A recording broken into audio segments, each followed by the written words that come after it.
biggest concern that you have with this roster and this team? I'm just a little curious. I don't even know if it's a concern yet as to what they're going to do up front. You have Miles and Clowney, who I like a lot. Are Malik Jackson and Andrew Billings going to be pretty good in the middle? And is Jordan Elliott going to be good there, backing him up? Is Tommy Togiai going to be a good rookie defensive tackle? That's one question. And the linebacker spots, I touched on that earlier. I think somebody has to make a move and somebody has to step up a little bit. I think you have to have some impactful play out of the linebackers. And I think it's been a while since we've actually had that. Joe Schobert 2 years ago, a lot of tackles. B.J. Goodson last year, a lot of tackles. Anthony Walker this year will have a lot of tackles. That's what their job is in the middle. The guys on the edges are supposed to make some impact plays. And I don't know that we've seen enough of that. So those are the two things I'm really kind of keeping an eye on. Yeah, and the area that is kind of unique is, what do they do at defensive end if Tack McKinley can't come back and do what they had hoped he could as a former first-round pick?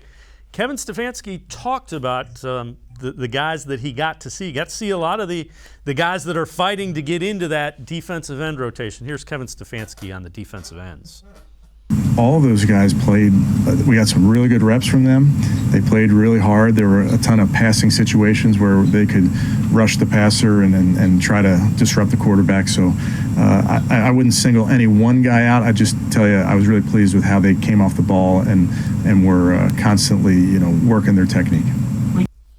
So Jeff, the question is Andrew Berry keeping his eye open for potential third defensive ends but I mean, and they're going to have some guys that they could potentially trade, but is that an area you keep your eyeballs peeled for?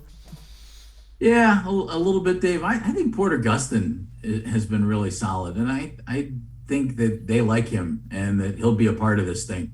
And then you keep your eyes open. Some of the other guys, we'll see how they progress, but if heaven forbid something happens to Myles Garrett and he misses any time, or Jadeveon Clowney and he misses any time, and he's missed a lot of time in his career, not as much lately, so that's a good thing. Missed some games last year, I should say, but early on and with Houston, he had some issues right away, and that was really a tough way for him to start his career.